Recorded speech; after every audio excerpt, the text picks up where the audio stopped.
Come right up here to be sworn, please.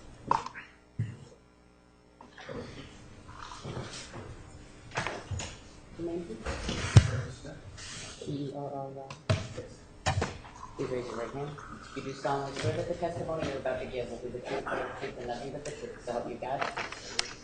Right over there.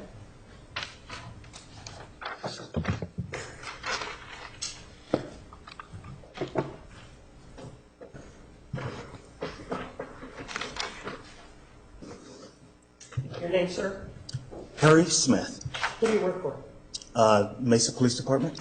And what do you do presently for the Mesa Police Department? I'm a computer forensics detective. And how long have you been in that position as a computer forensics detective? In this March, it'll be 6 years. And how long total have you been with the Mesa Police Department? Almost 15 years. In May of next year, it'll be 15 years. Please give me your background and what qualifies you to be in the computer forensic unit with the Mesa Police Department. My background, I have a working knowledge of computers before I got into the computer forensics unit. Describe that for me. Let's see. As a teenager, I've worked on my own computers. Actually, my brother's computer was the first computer I ever worked on, updating, adding memory, adding hard drive space. I've never bought a store-bought computer. I've always made my own. When did you start making your own computers? And you keep going side to side, so if you just Okay, speak yes, straight, sir. sometimes you fade out a bit. All right.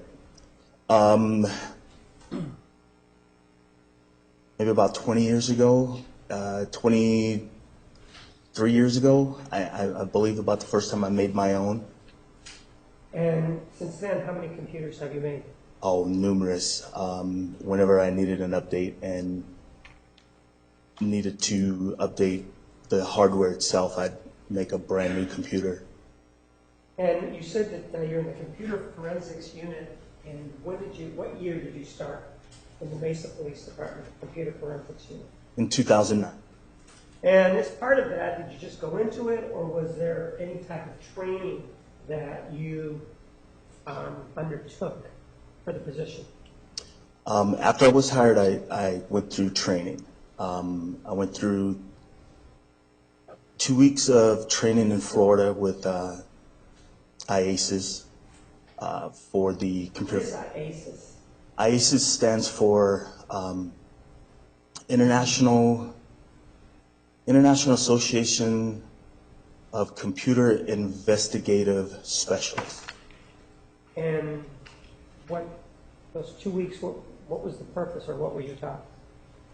In those 2 weeks, they went over your knowledge that you already had and more knowledge of what a computer does, how it stores data, how it controls the data, stuff, things of that nature. And is it from an investigator's perspective?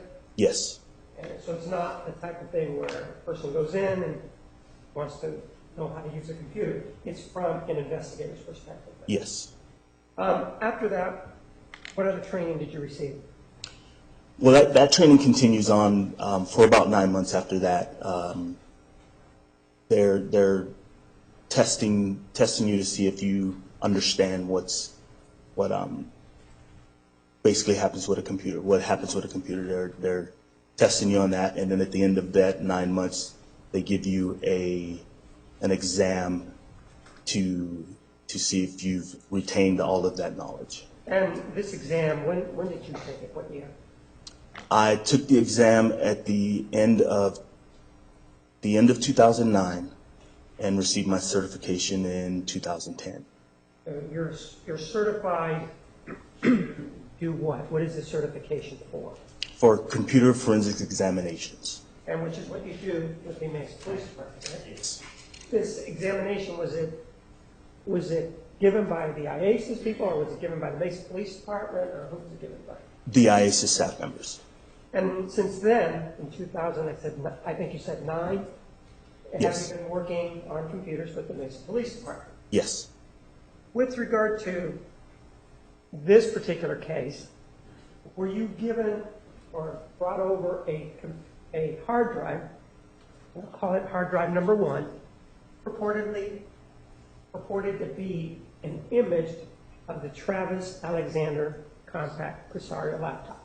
Were you given one of those? Yes, sir. Objection misstates what it was supposed to be. Overruled. You may continue. Were you? Yes. And with regard to that, did you submit it to any test to see what this hard drive was and what it contained? Yes, I plugged it into my computer forensics machine, or into my forensics machine, and took a look at the drive to see what was on it. And did you determine that it had anything to do with this case or not? Not at all, nothing to do with this case. Was there a name that was associated with that computer drive? Yes, the username on the data inside the drive was Tony, I believe. And so, individual named Tony. After that, did you receive what I'm calling hard drive number 2? Did you receive a second hard drive? Yes. And again, this second hard drive, I know you submitted it for testing. Once you started looking at it, what did you find? I found live files, not an image that I was basically looking for. When you say that you found live files, what is a live file? There's system files for the computer that are readily accessible, that can be changed, can be altered. So in other words, what you were sent was whatever they'd given you, it included the files that if you went in there, you could change them. Yes. And for purposes of investigation, is that the way it's supposed to be done? No. Objection relevance. It's the defense investigation, not a copy that was made by the state. Overruled. Judge, may we approach? You may.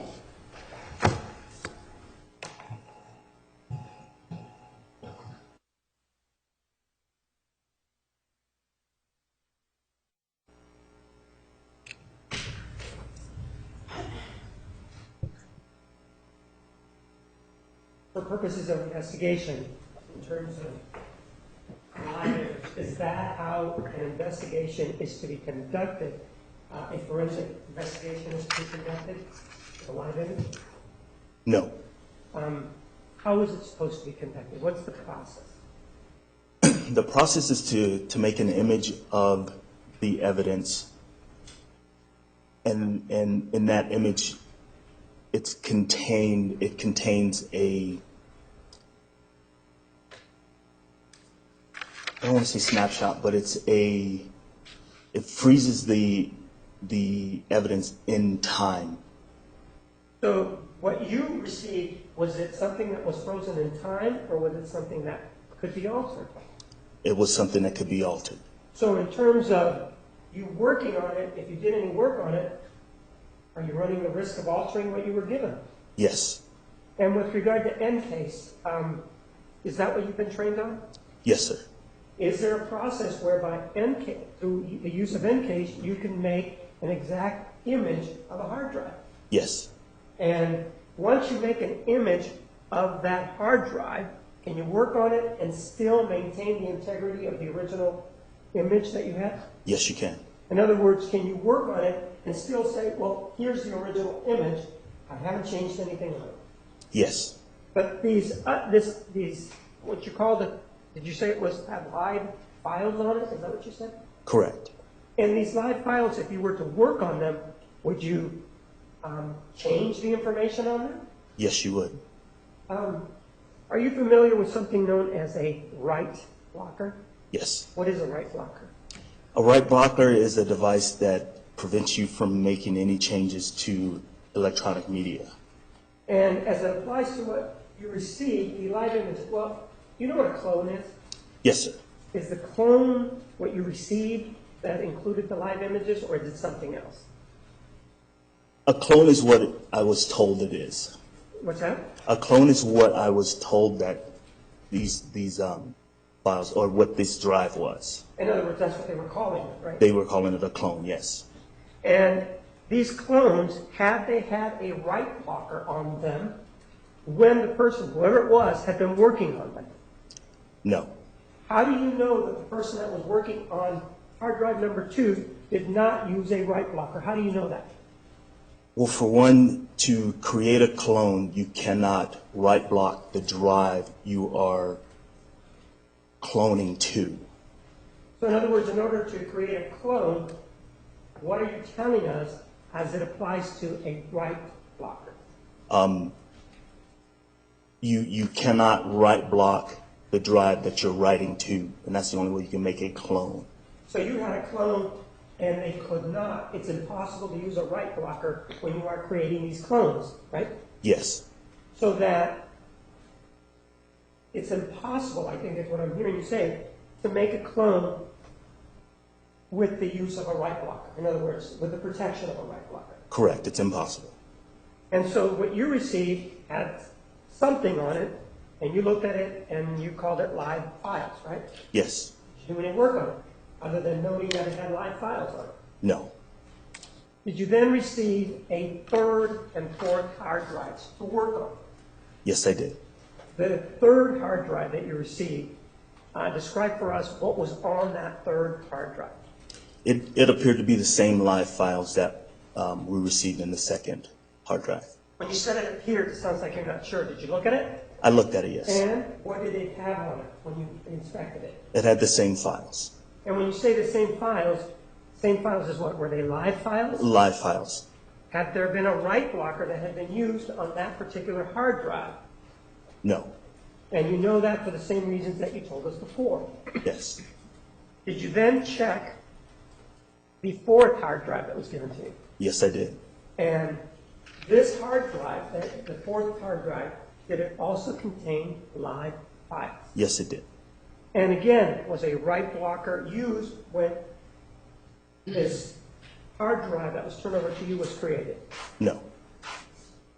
Did you then compare the content of what was on hard drive number 3, number 4, number 3, and number 2 to see whether or not they contained the same thing? Yes, I did. Was the content of hard drive number 2 the same as the content of hard drive number 3? Exactly no. So when the question is, was it the same? When you're saying exactly, it means no. Yes or no? No. Was the content between hard drive number 2 and hard drive number 4 the same? No. How about the content between hard drive number 3 and hard drive number 4? Were they the same? No. What accounts for that? Why is it that you're getting 3 different hard drives, presumably from the same thing that they're working on? What explains the fact that these 3 hard drives are all different, have different information on them?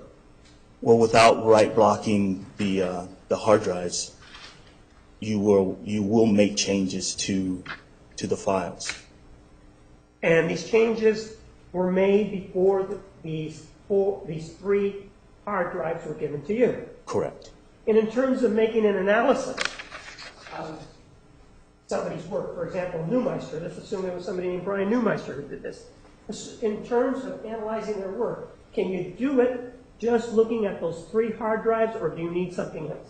No, I would need the original evidence that he started with. In other words, do you need an exact image of what he started with? Yes, sir. And if you have that exact image of what he started with, what does that enable you to do that these 3 other hard drives don't? That would give me the ability to see what he was looking at the beginning and see the changes that were made to it, that he made to it. So what I hear you saying is that what you received, hard drives 2, 3, and 4, were changed hard drives from the original. Yes. And looking at them, do you have any idea what the original image that Neumeister made? Do you have any idea? No. And the only way to find out of the image that Neumeister made is it to go back to the original? Yes, sir. You did receive what I'm going to call a hard drive number 5, or the Dworkin hard drive. I'm going to call it either of those 2. You did receive that, right? Yes. And that was recently, correct? Yes, it was. And you're in the process of analyzing that, right? Yes, sir. Have you done some preliminary examinations on that? And specifically to find out whether or not it was an exact image or not. That's all I'm asking. Yes, I looked to see, first off, if it was an image, and it was an image. I looked to see when the image was created, and the creation date was December of 2009. And we've been talking about an EO1 file. Do you know what that is? Yes, sir. What is an EO1 file? An EO1 file is a generated image by either FTK or by Encase. It's a generated evidence file. Is it an exact image? Yes, sir, it's an exact image. So the one that you received, the Dworkin one or the number 5, that is an exact image, right? Yes. But even though you have that exact image, in order to check Neumeister's work, if that's who did the 2, 3, and 4, do you still need his original to see what it was that he got? Yes. And without that original, even though you have the Dworkin hard drive, will that be of any use to you in determining what it was that Neumeister actually received? No, not at all. And this Dworkin hard drive, is it an EO1 or what is it? What do you call it? This exact image. It's in an EO1 format. And again, what is the difference between the Dworkin image, which is an EO1 file, and the hard drives 2, 3, and 4 that were received by you? What's the difference between that one, the Dworkin one, and the 2, 3, and 4? What's the difference? The Dworkin image, or the Dworkin drive, has an exact image of the hard drive, and the drives 2, 3, and 4 are clones. And those clones each have separate and different information from each other, right? Yes. Do they represent the work that somebody did on these things, or their impressions of what they did? 2, 3, and 4, is that what it represents? Yes. A clone, are you familiar with the term unallocated space? Yes. What is unallocated space? Unallocated space is the space that a computer uses to house deleted information. And the clones 2, 3, and 4, did they have any unallocated space or items on them? Clones. They had unallocated space due to the fact that the drives they were placed on had their own unallocated space. So the clone drives had their own unallocated space, right? Yes. But let's say that the Alexander hard drive had items that were in unallocated space. These items are in unallocated space.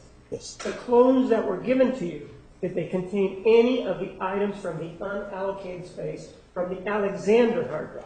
Objection, knowledge.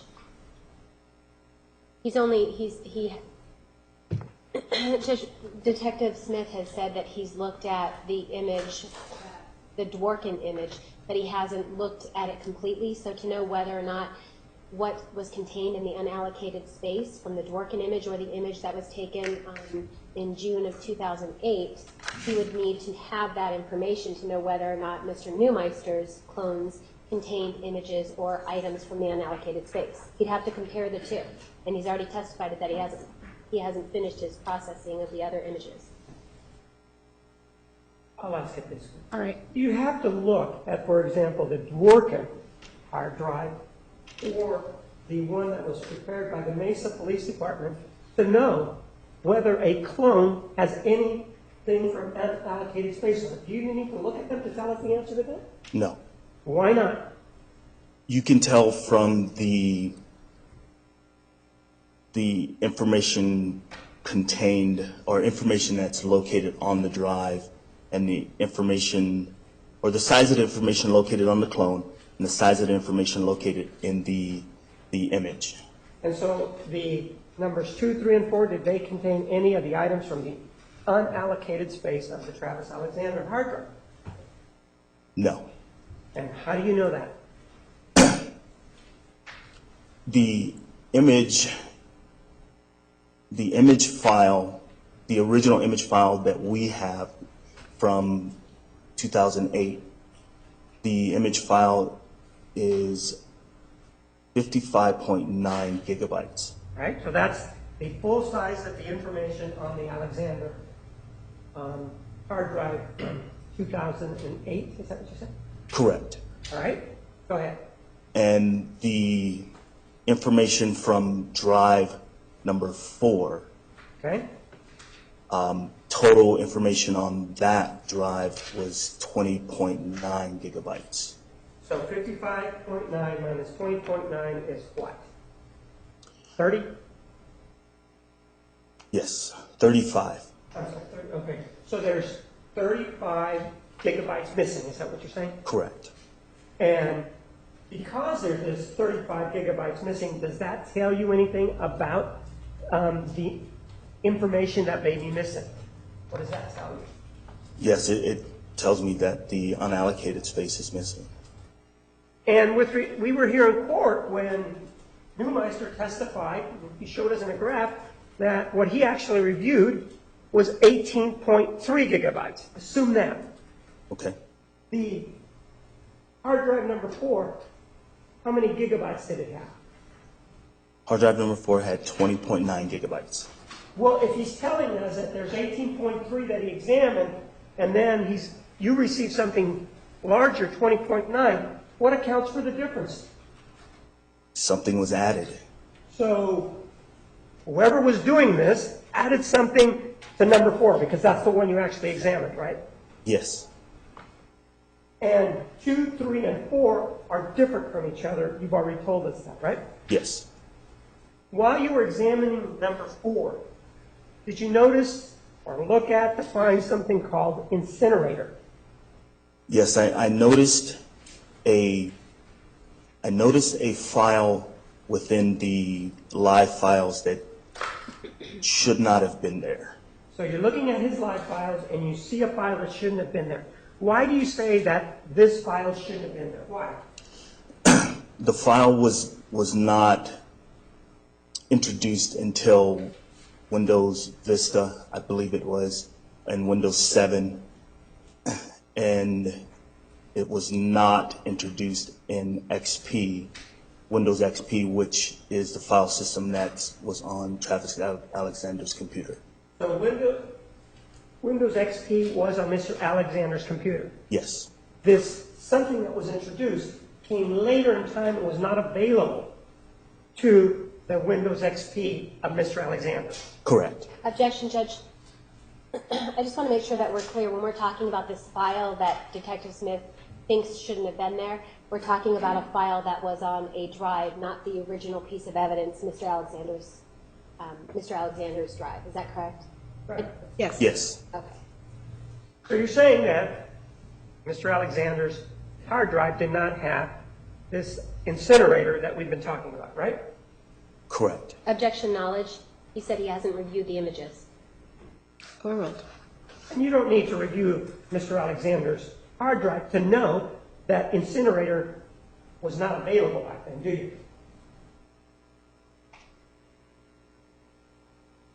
you?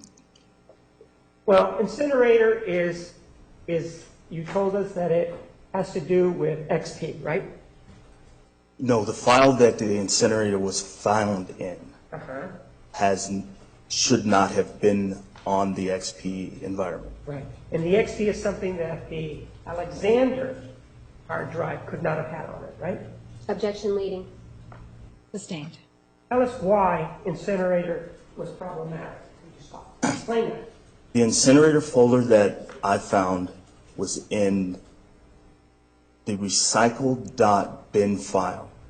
Okay? And the recycle.bin file was not introduced to the Windows operating system until after XP. And what does that mean as it applies to Mr. Alexander's hard drive? That the recycle.bin file could not have been present on the original the original hard drive because it did not exist back then. And when you went into this recycle .bin, I think Yes. it's what did you find a folder in there labeled, or however you want to do it, or say it, incinerator? Yes, Is that what you found in the recycle .bin? yes, I did. And let me show you exhibit number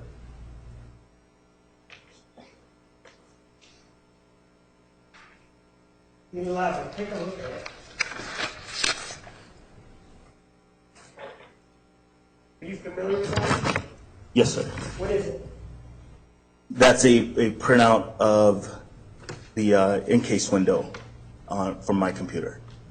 But it is a printout of what? What does it demonstrate? It's showing it's showing the live files from the clone drive that I received. Which one was it? Number 4? Or do you know? Number 4, yes, sir. And is this the one that talks about or shows the presence of this incinerator file in the recycle.bin?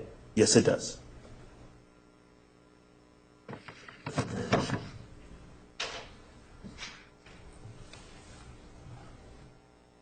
I move for the admission of exhibit number 11.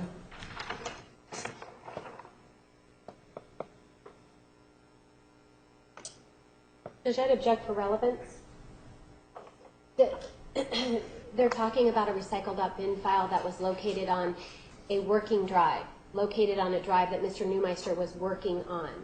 He said he was working on it, and in order to work on it, he's pulling apart files, changing things. That's what was turned over to the state, and that's what Detective Smith is testifying about. So whether or not there's a recycle.bin file on a working drive, is completely not relevant to whether or not the state tampered with evidence on June 19th of 2009, or whether the state tampered with evidence on June 10th of 2008, or whether or not there was pornography found on the original image that was taken by the state in 2008.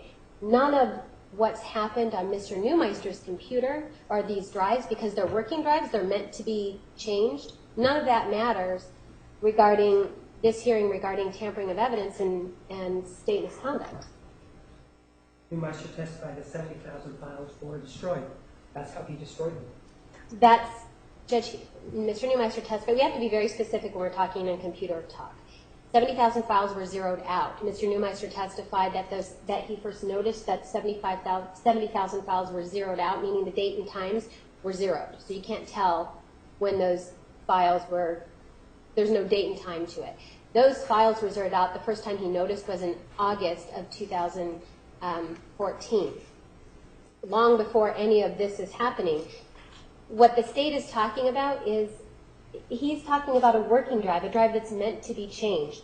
The original drive is in evidence. It belongs to Mr. Alexander's computer. That drive is in evidence. The original image that the state took in 2008 is in evidence. That has not been changed. That has not even been touched by Mr. Neumeister. So when Mr. Neumeister is talking about these 70,000 zeroed out files, he's talking about what he sees. They can go to their 2008 image and they can see the same thing. So Mr. Martinez is trying to make it sound as though Mr. Neumeister did something to these files or deleted files. Mr. Neumeister worked on these clones or these copies because that's what he's supposed to do. They're supposed to be worked on. They're supposed to be changed. They're not the evidence. They're not the original evidence. The original evidence has not been touched by Mr. Neumeister. So none of this is relevant. That's why I'm objecting to this document with regard to recycle.bin. All right, overruled. Exhibit 11 is admitted.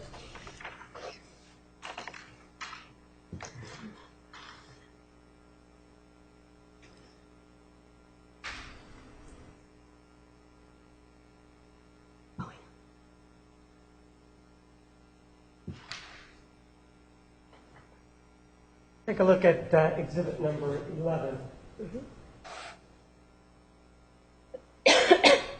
First of all, we're looking at line number 2 that talks about incinerator. What is that telling us then? That's telling us that the incinerator folder was deleted from that drive. So in addition to it being on the drive, somebody went in and manually attempted to remove the presence of the incinerator. Objection, Judge. Foundation and vague. We're speaking Sustained. about Sustained. which drive? Sustained. This is on drive number 4, you already told us, right? Yes, And on that particular drive, what you're saying is that this incinerator, somebody manually attempted to remove the incinerator from it. yes. And what time did this incinerator, what time did was it a manual movement? In other words, did somebody have to sit at a keyboard and do it? Yes. This sitting at the keyboard and removing this incinerator, what date and time was it done? It's showing 10/22 of 2014 at, looks like 10:16 You see that? p.m. 10:16 p.m. But if you look at the description, it says folder, hidden, system. What is that talking about? It's a description of the folder, and it's stating that it's a hidden folder. And this is the folder that's in the recycle.bin, right? Objection leading. Sustained. This folder, where is it? It's in the recycle.bin file. And if, for example, hypothetically, if this incinerator program had not destroyed any files, would you still have the recycle.bin folder? Would it still be in the recycle.bin folder? Is there any significance to it being in the recycle.bin folder? Yes, to end up in that recycle.bin folder, that folder would have to have been present on the drive and then deleted from that drive. Does it tell you how many files were deleted or anything like that? Or does it just tell you that it was there and it could have been used? That's what it's stating, and in the file there's no information at all. And when you say there's no information at all, what are you saying? There's no data. There's no indication of what could have been in the file. So it could have been 70,000 files that were zeroed out. Objection, speculation. Overruled. You may But answer. It could be anything. Yes, it could be 70,000 Yes, files. it could be anything. Yes. But why does it say that it's hidden? Why does it say that it's hidden? What does that mean? It means it's hidden from the user's view unless you know how to unhide it. Specifically, what does that require to go in and unhide it? You have to go into your system, into the folder structure, and give it a couple commands on to unhide system files. How do you know that it's there to unhide it to start with? How is it that you knew it was there to go in and recover it, if you will? Basic computer forensics, that's where they start out with hidden folders. And then it does say something about last written and entry modified. First of all, what's the difference between last written and entry modified? Last written is, well, in this instance, it's all going to be the same because it was deleted. Okay. So it was created in the recycle bin, it was written to the recycle bin, it was modified in the recycle bin on the same date and time. So this three dates tell you about the activity as it relates to the recycle.bin. Objection leading. Overruled. Sir,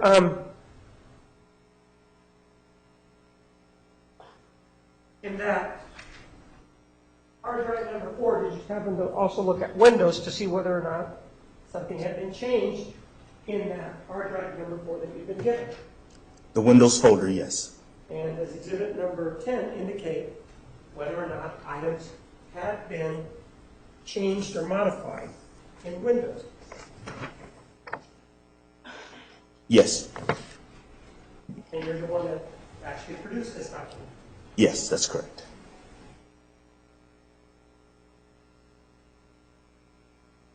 Move for the admission of exhibit number 10.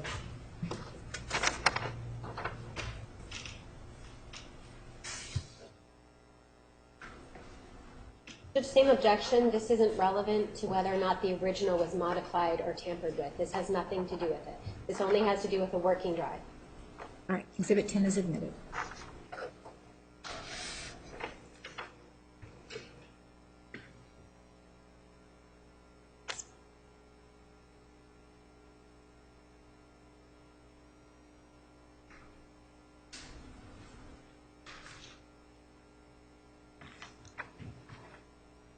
And exhibit number 10, if you look at the end over here, it does have an entry for windows. You see that?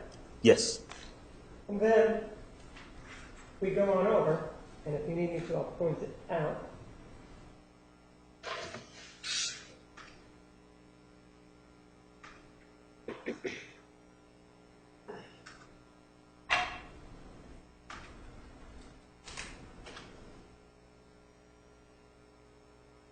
What was the date and time that it was modified? 10/22/2014 at 11:32 p.m.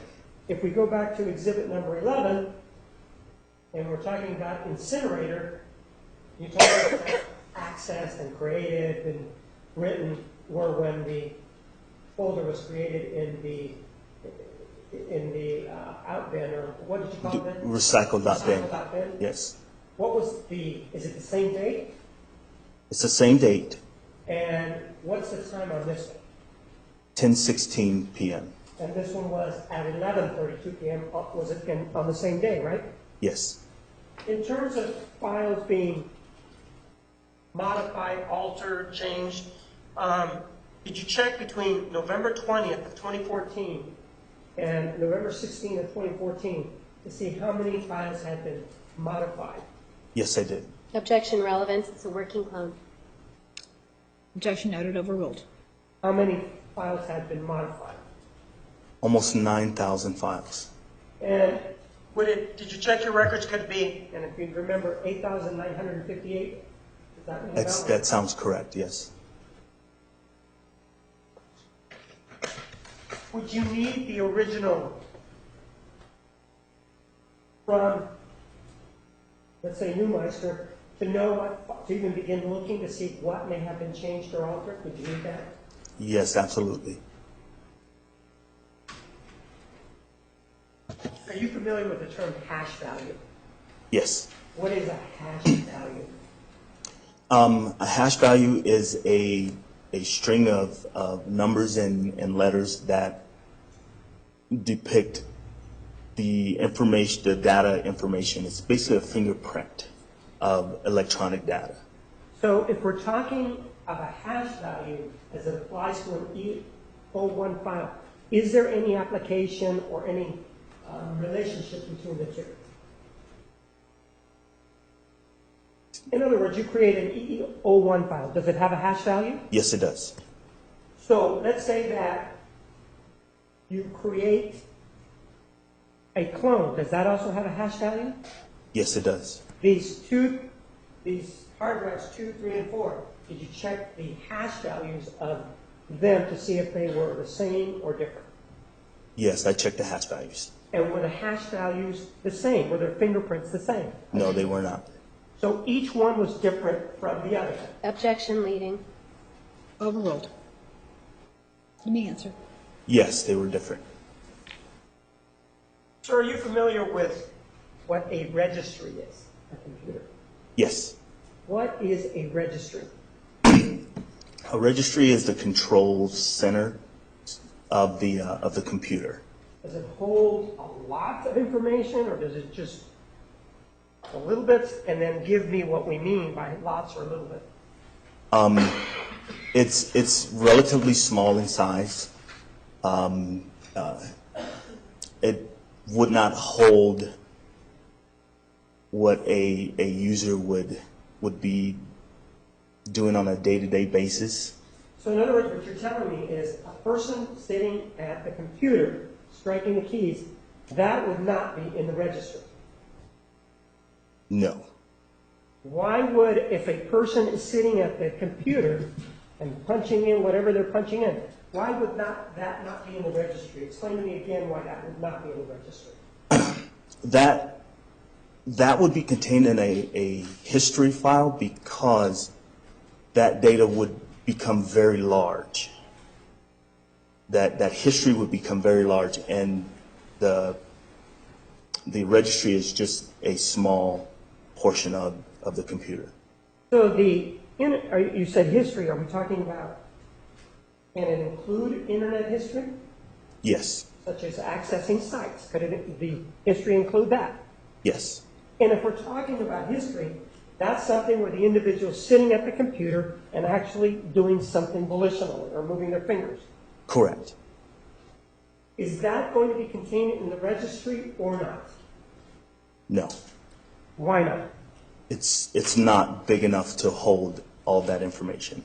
So, for example, if the registry indicates that the computer went to a certain site, whatever the site is that an indication that the person actually sat down at the keyboard and went to that site, or is that an indication of something else? That would be an indication of something else if it's in the registry. Like what? It could be a command within the registry to not go to a certain site.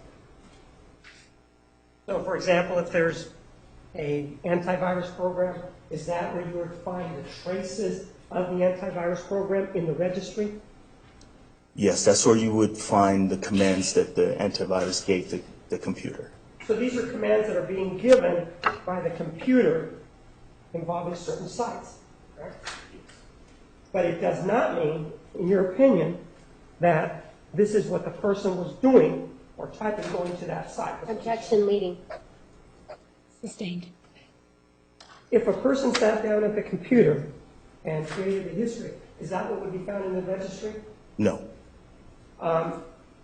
And the registry, whatever may be found there, is that an indication that the person actually sat down and went into the whatever site is on the registry? Repeat that one more time.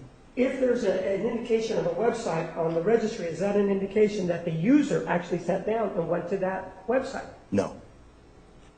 You did it. Did you attempt to go and examine or get a EO1 image of the hard drive in the what we're calling the Travis Alexander laptop? Did you do that?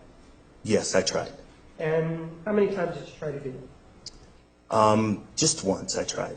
And what happened when you went to try to make this image from the Travis Alexander laptop? The drive just clicked. And what does that mean that it just clicked? It means that it's damaged. It doesn't work. I don't have any questions.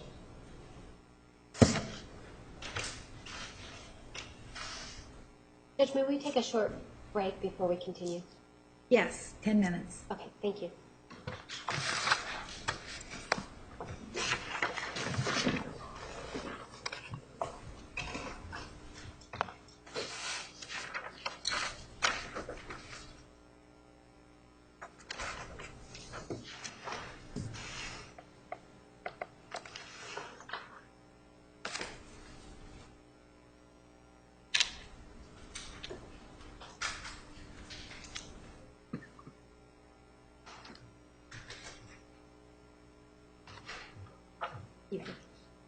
You may proceed. Thank you, Judge. Good morning, Detective Smith. Good morning. So, I want to talk to you a little bit about protocol. You said you've been with MESA, specifically in the computer forensics unit for almost 6 years now? 6 years, yes. And so you're familiar with the protocol that computer forensics has Yes. with regard to dealing with computers, right? Yes. And you know that there's protocols that other officers who aren't in computer forensics know about certain things about computers too, right? Objection, lack of foundation. Other officers, let me ask it this way. Other officers in Mesa PD know certain things to deal with computers, as in not to touch them. Objection, lack of foundation. Sustained. When you weren't always in computer forensics, right?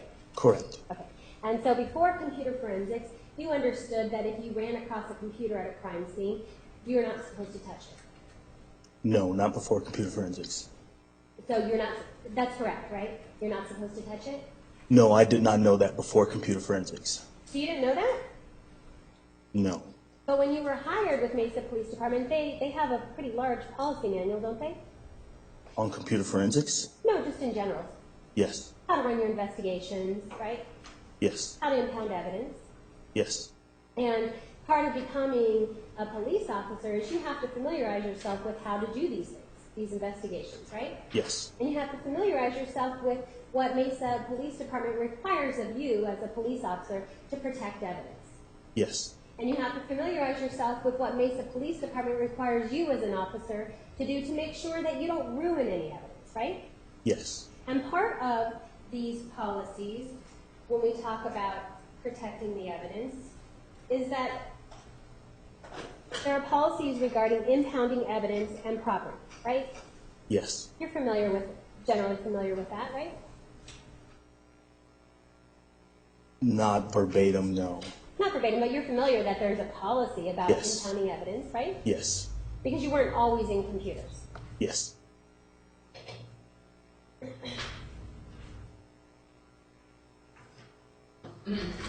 And these policies require certain things from officers to make sure different rules are followed, right? Yes. Judge, may I approach? Yes. Oh, Pardon? she wants to approach alone. Oh, Oh, sorry. Detective, I'm showing you what's been marked as exhibit number 12, and I'm specifically referencing you to page 6. This is part of Mesa Police Department's policy manual, right? Yes, it appears so. Okay. And can you read section number 7 to yourself, please?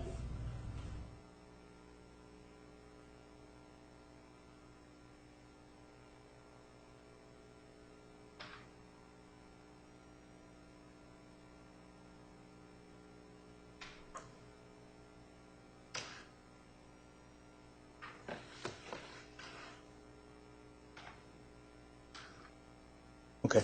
Okay, and section number 7 deals with what to do with impounding computers, correct? Yes. May I approach him by myself? yes.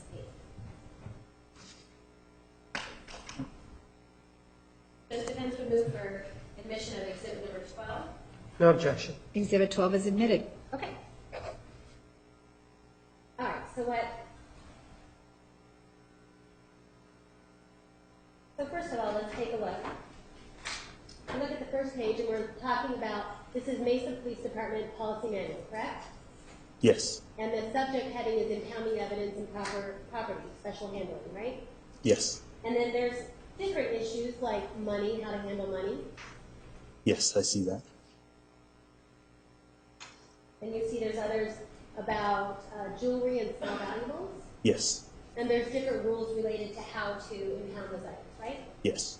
And then when we get to page 6, we have the rules, the general guidelines about how to impound computers. Do you see that? Yes. And this is a policy manual that applies to all officers, right? Yes, it does. It's not just applying to the computer forensics people. Yes, correct. So all officers then know or have this policy manual when it comes to seizing computers. I don't know if all officers have them. I don't know what all officers have. Okay, but all officers have access to this policy, right? Yes. And in fact, being hired with Mesa Police Department, you have to have a copy of this procedure or be familiar with it. Yes. So part of being familiar with it is that officers would understand that when they're seizing computers, these guidelines that Mesa Police Department put together tell us that you're supposed to secure the area around the computer. Is that right? Yes. And you see the second line in bold, right? Yes, I do. And the second line in bold tells all officers, anybody who has access to this policy and procedure, that they are not to turn the computer on or off, right? Yes. They are not to attempt to open or close files. Yes. They are not to run directories.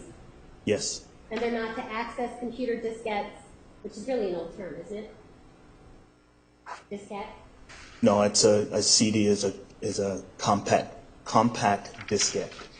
Okay, but I'm saying they have computer diskettes, CDs, and DVDs, right? No, there's still computers that have floppy drives, yes. But That's they're a old diskette. computers, right? I still have a floppy drive on my computer. Okay. Or any other storage device, right? Yes, And it tells these officers to contact the computer forensics unit for further instructions. yes, And you would agree with this policy, right? yes, Because you agree that you are not supposed to turn a computer on at a crime scene if it's off, yes. and you're not supposed to wake it out of sleep if it is in sleep. I would not agree with that statement. So you think it's okay to actually turn a computer, wake it up from out of sleep? You think that's okay? Turning on and waking up out of sleep are two different terms in computers. They are two different terms. I understand the difference. One is when the computer's completely off, so that if you were to touch the computer keys, nothing's going to happen, right? Yes, That's when the computer's completely correct. off. When a computer's in sleep mode, it can be awakened, right? Yes, And so you're telling us now, under oath, that it's okay for someone to wake up a computer. It's not going to do any damage. no, I didn't say it wouldn't do any damage. Well, you just told me you don't agree with the statement that you shouldn't do it. So you're telling me that it's okay that you can. It is okay that you can in certain circumstances, yes. Well, what are the circumstances when you think it's okay to wake up a computer when it's in sleep mode at a crime scene? If you're collecting that as evidence, if you do not wake it up, you don't know if there's any program set to destroy the evidence when you unplug it. You don't know, or I shouldn't say destroy the evidence, to encrypt the evidence when you unplug it. Waking it from the sleep, you can see if there's any kind of passwords on it, so you can search for passwords. There's reasons to waken it from sleep. And how many times have you done that? Once, And that was when you were in computer forensics? yes. And you did that without a right blocker. Without a right blocker, yes. And when you have a right blocker, you can still turn the computer on, can't you? When you What- plug the right blocker in, you can turn a computer on? No, not the computer you can't turn on. You I'm sorry, can, you can hook the drive that's in a computer up to the right blocker, and then you can see what's on the drive. correct, And when you do that, you can see if there's any passwords, yes. and you can see if there's any encryption codes or things like that. Yes, you can see that the drive is encrypted, yes. So, but you're telling us that in your experience, you basically want to add to these general guidelines somewhere in between don't turn it on and turn it off, but it's okay to wake it up out of sleep. You want to add that to the guidelines? That could be added to the guidelines, yes. So when you turn on a computer, when you wake it up out of sleep, that's not going to change anything important, right? You're using turn on and wake up. No, I'm talking about waking up, not turning on. Okay, Just waking it up. So if you were to be at a crime scene and a computer's in sleep mode, Yes. you're telling us that the best course of action would be to wake it up instead of pull the power from it. In other words, instead of take the battery out and unplug it. no, I didn't say that was the best course of action. Well, isn't that the best course of action to actually take the battery out and pull the plug? Yes, Take the power source away? yes, And the reason why that's the best course of action is because you then can assure yourself that you are personally not changing anything on that computer drive, right? yes, And that's the only way to assure that you personally are not changing anything on that computer drive. yes. But the other course of action that you think is okay to add to the guidelines is, if you want to, you can wake it up out of sleep mode. Not if you want to, if there's a reason to. And the reason would be to check for passwords. Passwords, encryptions, things of that nature. But those are all things that you just told us you can check for once the computer is hooked up, or once the drive is hooked up to a right blocker, right? Yes, And so you can do these things later when it's hooked up to a right blocker, when you're not in danger of changing the evidence. yes, When somebody wakes a computer up out of sleep mode, it changes files, doesn't it? yes. It tampers with those files, doesn't it? It changes them. Change and tamper. Tamper seems like a strong word, as in doing something malicious. Okay, well, tamper means change. You'd agree that that would be the Yes. same thing, right? Yes. And so it changes the files that are contained on that drive. It can change files. Yes. And depending on the different types of programs that are running on it, it could delete files, like cache files. Yes. And depending on the type of programs that are running on it, it could be sending it to different internet sites. Yes. And different pings could be happening as soon as you wake it up to different internet sites. Yes. And all of these things are going to be logged onto this computer when a person wakes it up out of sleep. Yes. And all of these changes that are logged onto the computer are also overwriting what was previously on the computer.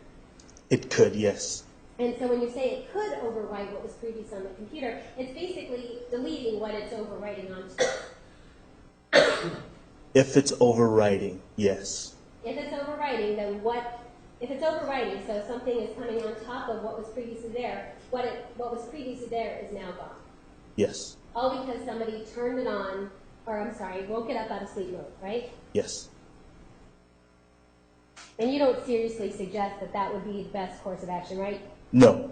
And you say, as a computer forensic expert at Mesa Police Department, the best course of action would, follow the guidelines, right? Contact the computer forensics unit. Yes. That's the best course of action, right? Yes. Because you guys know that it's important to not wake it up out of sleep mode and change anything. Yes. And you know that it's important to cool the power source rather than do anything else Yes. before you touch anything. Yes.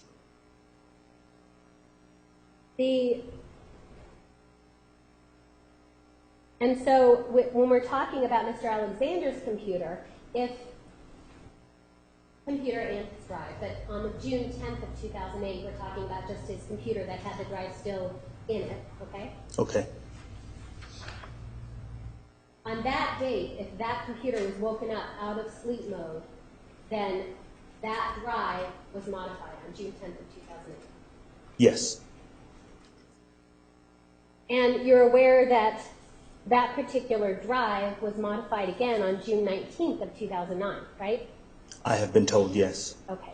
And on June 19th of 2009, if the computer was turned on without a write blocker, then that's basically going against the specific guidelines in Mesa Police Department policy of telling you don't turn it on.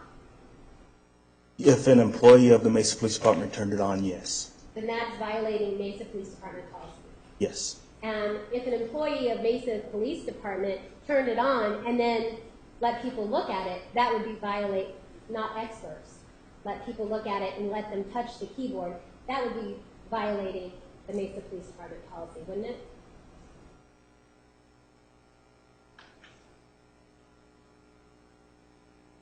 It doesn't state in the policy about allowing other people to touch it. Okay. What it does state, though, is that they are not supposed to attempt to open or close files or run directories, right? Right. The employees of the Mesa Police Department, yes. Okay. And so you certainly wouldn't advocate for a civilian who's not an expert coming in without a write blocker, opening, closing files, and running directories, right? No, I would not. That would violate the policy that we see up here from Mesa PD, wouldn't it? Again, it doesn't state that a civilian cannot do that. Okay, but they don't want their employees doing it, right? Correct. Mesa Police Department doesn't want their employees doing it. Okay, so it would make sense that if you don't want officers to open and close the files and run directories, you certainly don't want some civilian off the street to open and close the files and run directories, right? Objection, relevance, lack of foundation. Overruled. Let me answer. So you certainly don't want some civilian doing it either, right? Right. And you as a computer forensic expert, you wouldn't want them to be changing and modifying the evidence that's on the computer, right? No, I would not want them doing that. And when you don't hook up a write blocker and you turn the computer on, you're modifying what's in that computer. Yes, when you turn on the computer, yes. And when you turn it off, you're modifying. Yes. And if you're running opening or closing files, you're modifying what was originally on that computer. Yes. And so if all those things happened on June 19th of 2009 while this computer was in control of Mesa Police Department, that is modifying and changing the evidence, right? Yes. I want to talk to you about these copies of the copies that you received, and when on direct you were talking about 2, 3, and 4. Yes. So these copies that you received, they're not the actual evidence that was at the scene of the crime, right? No, they're not. Okay. And they're not the actual, they're not actually even part of Mr. Alexander's computer, right? They are files from his computer, yes. They are copies, right? Copies of files from his computer, yes. And these copies are analysis, right? They are analysis? These copies are showing you an analysis of what was done. That's what I'm getting from you, yes. Okay. And these copies are not an exact image. No, they're not. And the exact image actually you have at Mesa Police Department, right? I have the exact image from 2008. Okay. Well, okay. And as far as we know today, there is an image made of Mr. Alexander's computer in June of 2008, right? Yes. Detective Brown's working on that one. Yes. And there's an image that Mesa Police Department made in December of 2009. I do not know who made that image. Okay. But there's another image, an exact image from December of 2009, right? Yes. And you're working on that. Yes.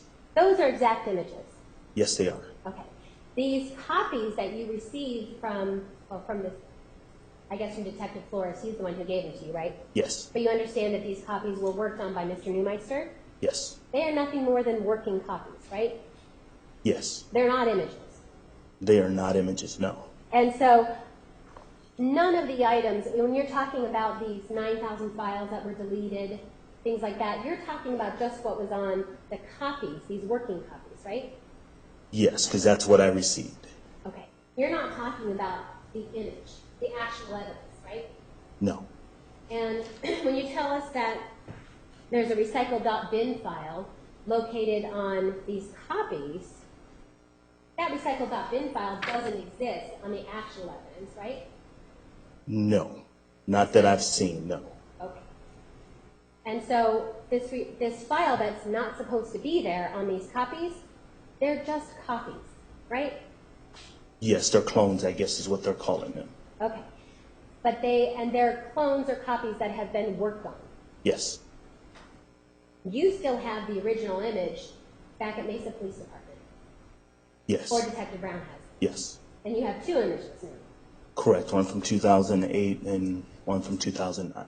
So everything that you're telling us about this recycle.bin, files that were deleted, none of that has any relation to the actual evidence that you possess at Mesa Police Department. Yes. Is that correct? That's correct. But you do know, you said Detective Brown, he's been working on the image that was taken in 2008? Yes. And the image that was taken in 2008, that was taken after June 10th of 2008, right? Yes. So that image was taken after this computer was woken up out of sleep mode. Yes. That image was taken after the computer was modified by being woken up out of sleep mode. Yes.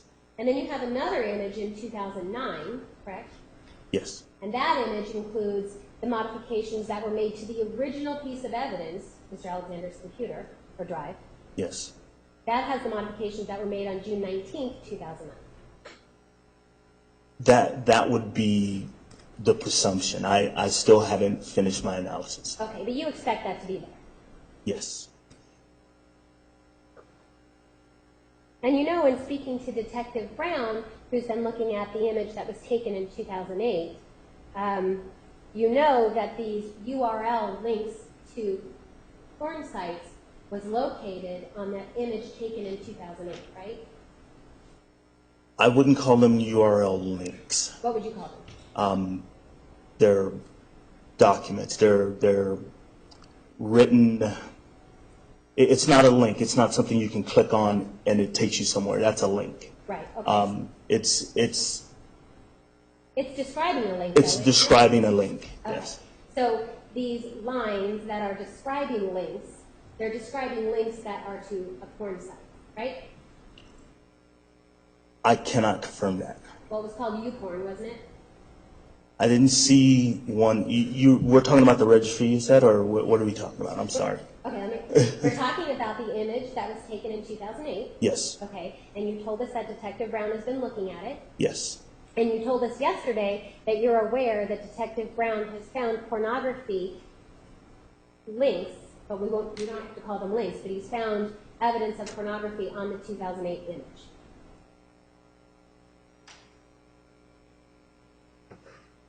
Yes. Okay. And that 2008 image, to your knowledge, that 2008 image has nothing to do with these copies that Mr. Neumeister, that you've looked at from Mr. Neumeister, right? Yes. Correct. Okay. Thank you. Nothing further. Redirect. And the links that Detective Brown is looking at are on the registry, right? That you talked about. That we talked about. Yes. The ones that you talked to them about, they're in the registry, right? The YouPorn that she mentioned is not in the registry. But the other links, the many other links, those are in the registry, right? Yes.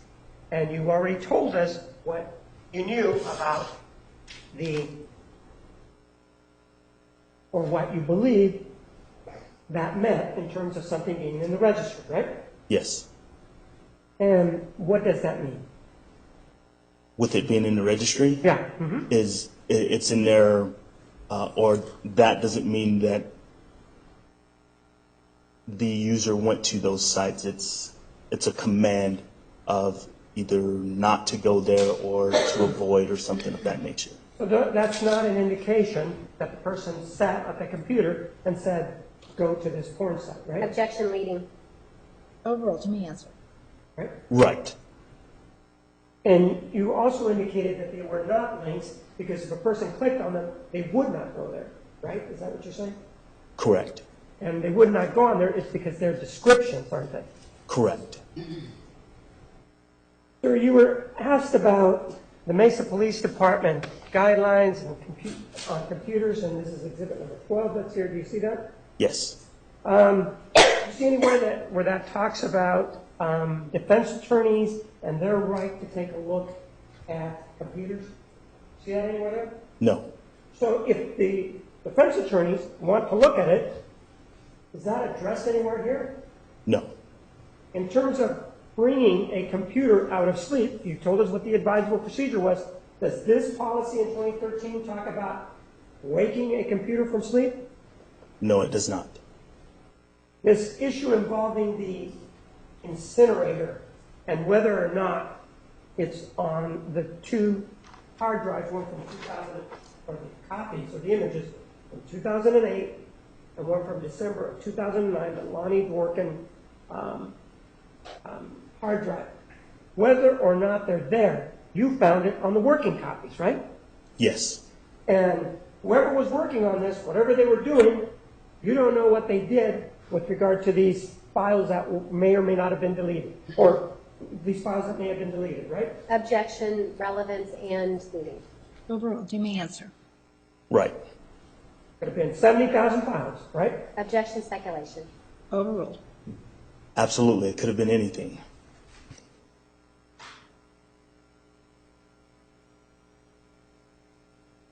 When you indicated that when the computer is brought out of sleep mode, that you said, well, I'm not going to agree that that's tampering. You said that's a little bit strong, but that was the term that was put out there, right? Right. This thing about deleting 8,000 or not close to 9,000 files, that's making a change, isn't it? Yes. That's also, if we're going to use that definition. Objection. Relevance, Judge. This is talking about, again, we're talking about working copies that have nothing to do with actual evidence. So is your objection foundation? Foundation. Sustained. With regard to this use of the word tampering, as you used it, would it also apply to somebody, for example, taking a look at Windows, what we have here, and modifying that? We're going to use that same term. Is that how you could describe it? Yes. And the use of incinerator, could that, if it's a modification, could that also be called tampering? Yes. You also said that when the computer is awakened from the sleep mode, that it overwrites what was on there. Do you remember saying that?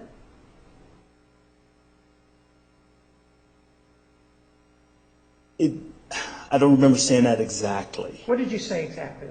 That it can overwrite. It doesn't necessarily overwrite each time. And if it does overwrite something, the items that are overwritten, where do they go? They go into unallocated. And you told us that with regard to the clones, did they or did they not have unallocated space on them? They did not. So, and then also in terms of them going to unallocated space, is that something that if you have, for example, Neumeister's image, the E01 file, that you can go in there and try to look in that image to see what was overwritten? Can you do that? Objection, Judge. Relevance, foundation. They have the image. The image exists. He has two of them. He just testified. He has a 2008 image and a 2009 image. So discussing what was given to them by Mr. Neumeister is not relevant to this proceeding because it's a working copy. They're changed. They are not images. And so keep going back to this issue is not relevant to what we're talking about. Mr. Martinez? It is relevant because he says he does have an image, which is what we're requesting. And we want to see the differences, what it was that he changed from his supposed image to these working copies, and that's what it goes to. And Judge, the image was already delivered to the state, and it's actually the image that Mr. Neumeister had is just a copy of the image that the state made for Mr. Dworkin. That's the only image that Mr. Neumeister has, Okay. and it's a copy. Council approach, please.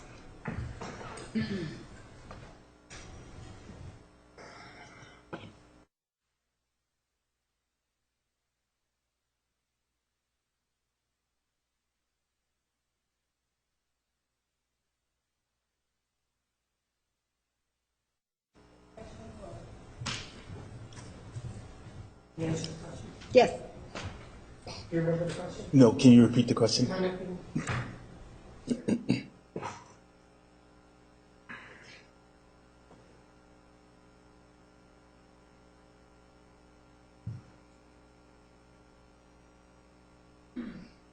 Question. So also in terms of them going into unallocated space, is that something that if you have, for example, Neumeister's image, the O1 files, that you can go in there and try to look in that image to see what was overwritten?